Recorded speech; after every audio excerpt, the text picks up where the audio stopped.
Ati dhe zoti Eno Bozdo.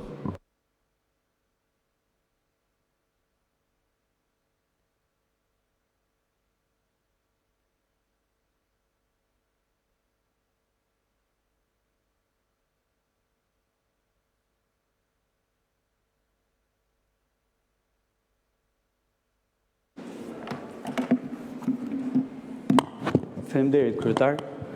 Nderuar koleg, në fillim 3 gjëra lidhur me çfarë dëgjova këtu pak më parë. E para mbi gjitha, aktiviteti call center-ave apo Forexit në këtë vend nuk është aktivitet i ri, është aktivitet i hershëm.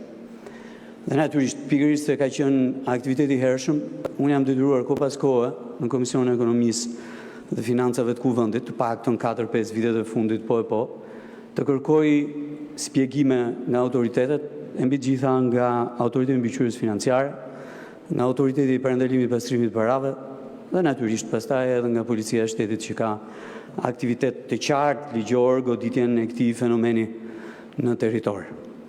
Herën e fundit që kam folur për të gjë, ka qenë jo më larg se 2 muaj më përpara, dhe natyrisht i kam kërkuar Komisionit të Ekonomisë që të zhvillojë një seancë përbashkët me të gjitha institucionet e tjera, përfshirë AMF-n, përfshirë drejtorinë e përgjithshme të tatimeve, përfshirë drejtorinë e parandalimit pastrimit parave dhe përfshirë edhe drejtorinë e përgjithshme të policisë shtetit, kryesisht sektorin e krimit kibernetik, në Kuvendin e Republikës Shqipërisë për të hartuar një program të qartë të goditjes së këtij fenomeni në territorin e Republikës Shqipërisë. Pra, ky nuk është një aktivitet që nuk është në vëmendje, nuk ka qenë në vëmendje të autoriteteve shqiptare, por qoftë edhe të Kuvendit të Republikës Shqipërisë. Në krahun tjetër, po unë mund ta them me plot gojë që ky nuk është një krim shtetëror, ky është një krim individual i personave të cilët merren me këtë aktivitet kriminal të mashtrimit dhe të përfitimit të parave të qytetarëve evropian brenda territorit të Republikës Shqipërisë, ashtu siç ishte i tillë aktivitet kriminal dhe një aktivitet tjetër që mbështetje fort tek mashtrimi elektronik e që u përhap nga Lesha deri poshtë në Divjak dhe që nuk kishte target qytetarët evropian, po kishte target qytetarët e Republikës Shqipërisë. Ajo që duhet kërkuar patjetër me forcë është që gjitha agjencitë ligjbatuese të merren drejt për drejt me këtë fenomen dhe ta godasin, sepse është realisht një fenomen që turpron dhe shkatron imazhin e Republikës Shqipërisë në raport me vende, me qytetarët, Bashkimit Evropian, që vërtet janë bujar, janë treguar bujar në kohë të ndryshme që nga viti 1991 me këtë vend. Pra kjo është e para. Pastaj, mënyra se si tregojnë këtu ngjarjet është edhe abuzive, është edhe histori e denjë edhe për Hollywoodin, i cili ka bërë filma me këtë fenomen edhe në Shtetet Bashkuara të Amerikës, po edhe më gjerë edhe në vende europiane. Unë nuk kam ndërmend të merrem me filma. Vazhdimisht në këtë sallë do merrem me faktet dhe do vazhdoj të merrem me faktet, nga fillimi deri në fund. E dyta gjë që dua të them, do ju kërkoja të gjithëve që kur flisni për majorancën, me thënë drejtën, majoranca është një tërë, po është edhe individuale brenda saj. Dhe kur implikoni majorancën me filanin, me fistekun, duhet dini që majoranca mund mos di gjë fare për emrat që përmenden këtu. Dhe se ka detyrim që të di për emrat që përmenden këtu. Nëse ka marrëdhënie individuale midis njërit edhe tjetrit dhe ku di unë tjerë me radhë, është me shumë vlerë ajo për cilin foli dhe kolegja ime pak më përpara, kallëzim drejt për drejt për secilin prej tyre. Unë as e njoh fare këtë ndërtuesin, as e di se kush është ky ndërtuesi, as e kam takuar ndonjëherë në jetën time dhe me thënë drejtën kam pasur dëshirë shumë që t'i ri përballë kur zë trotuare, kur zë hapësira publike e kështu me radhë, gjatë momenteve të ushtrimit të aktivitetit të biznesit. Kështu që do ishte shumë me vlerë që emrat dhe atje. Salla e Kuvendit, edhe unë e pash dije se çka ndodhur atje në atë kompleksin tek farmacia 10, mund të thosha që aty fare qartë që ore duhet arrestuar këtu filani, por me thënë drejtën duhet që ndroj brenda statusit tim të deputetit në Kuvendin e Republikës Shqipërisë, nuk arreston deputeti, nuk arreston Kuvendi i Republikës Shqipërisë, po arrestojnë institucionet që kanë për detyrë të bëjnë një gjë dhe ta bëjnë nga fillimi deri në fund. Të hetojnë, të kryejnë një hetim të plotë gjithëpërfshirës për çdo rast ku vren shkeljet ligjit, në atë rast ligjit për ndërtimin në territorin e Republikës së Shqipërisë. E fundi gjë që dua t'ju them është që është e thjesht të damkosësh një sektor të tërë.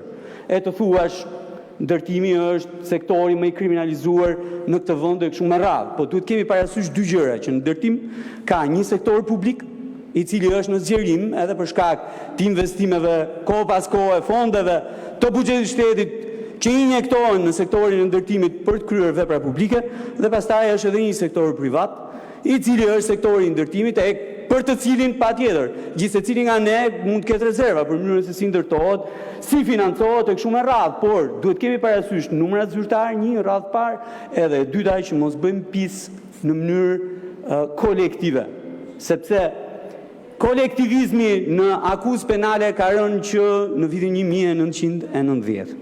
Tani për të ardhur tek ky projekt ligji që kemi përpara, patjetër që është shumë e rëndësishme edhe kjo shtesë i bëhet protokollit përmes kësaj marrëveshje, sepse kemi pasur dy probleme shumë të rëndësishme me eksportet tona, veçanërisht me eksportet bujqësore. E para, nuk na njohin certifikatat fitosanitare, mes një fushate të turpshme, të neveritshme kundër produkteve shqiptare, që nis në këtë vend dhe përfundon në secilin për vendeve të rajonit apo edhe vendet që ne kemi destinacion të eksporteve tona. Dhe kjo duhet jetë një gjë që duhet rregullohet sa mparti të mundur dhe e shoqëruar bashkë me këtë. Pastaj kemi pas edhe problemin shumë të rëndësishëm të ndalimit në kufi, të zbrazjes së kamionave në kufi, të mbajtjes atje për orë tëra në kushte atmosferike të papërshtatshme në fund fare, pastaj edhe të prishjes mallit. Kështu që kjo marrëveshja edhe ky protokoll i shtesë duhet synojë që të zgjidh konkretisht edhe këtë problematikë.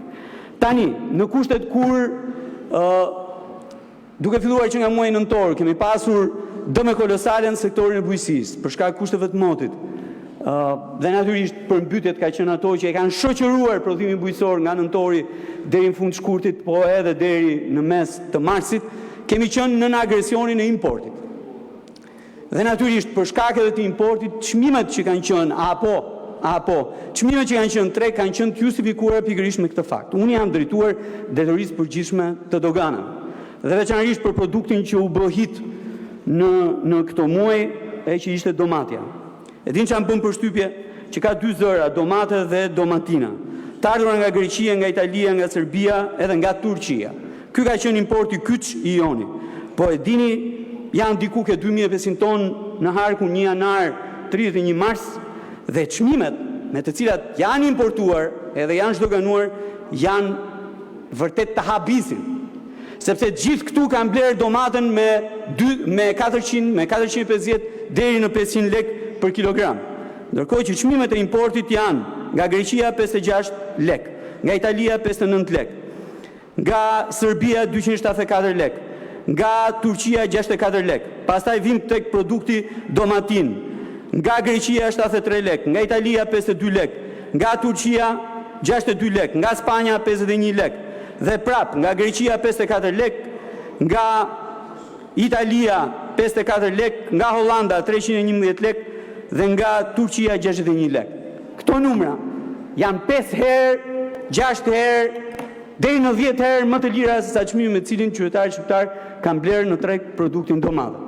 Dhe natyrisht që ky është një abuzim skandaloz, veçanërisht në një treg ku nuk qarkullon faturë fiskale.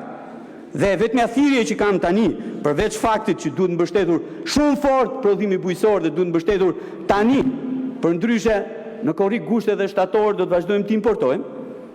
Thirrja tjetër është që duhet ndalur ky abuzim në tregun e perimeve edhe të frutave. Edhe në kushtet e importit, abuzimi është skandaloz. Dhe për fat keq pastaj prodhimi vendas i ndjek të gjithë faktorët me radhë, edhe se është më i pakët, edhe se ka kushtuar shumë për shkak të përmbytjeve, edhe për shkak se ka kushtuar shumë edhe për shkak të ushqyesve apo mbrojtësve kimik.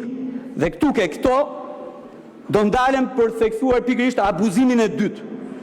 Ju thash pak ditë më parë në interpelancë që kisha me ministrin e bujqësisë në tregun e ushqyesve apo në tregun e mbrojtësve nga insektet që përdoret gjerësisht në prodhimin bujqësor, po ndodh një abuzim shumë i madh.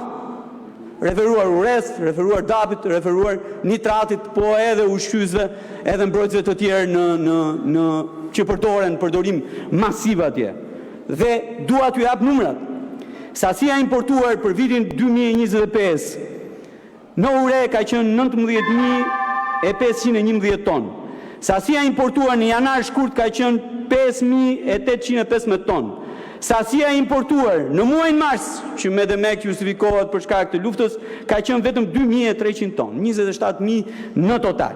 E dini nga është importuar nga Greqia, masivisht ure nga Greqia dhe në krahun tjetër edhe nga Egjipti. E njëjta gjë është për dapin, i importuar masivisht nga Tunizia dhe nga Greqia dhe e njëjta gjë. Ta përfundoj, ju lutem, po.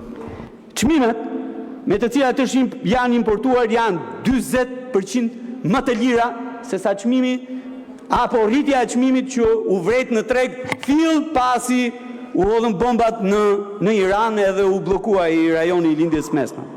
Pra, sot që flasim e kemi uren 68 dhe ka 68 lek dhe ka një rënje me gati 40 lek nga 2 javë të shkura, kemi dapin 98 lek dhe ka një rënje me diku 20-20 lek nga 2 javë të shkuara dhe nitratin 58 lek edhe ky ka një rënje me 20-25 lek nga 2 javë të shkuara. Por këto çmime janë shumë më të larta se sa çmimi me cilin është importuar nga vende që nuk janë fare në rajonin e Gjirit Persik, nuk janë bllokuara fare, po janë këtu në mesdhe para nesh. Duhet shumë fort monitorohet tregu dhe të vihet freja abuzimit. Faleminderit. Fjala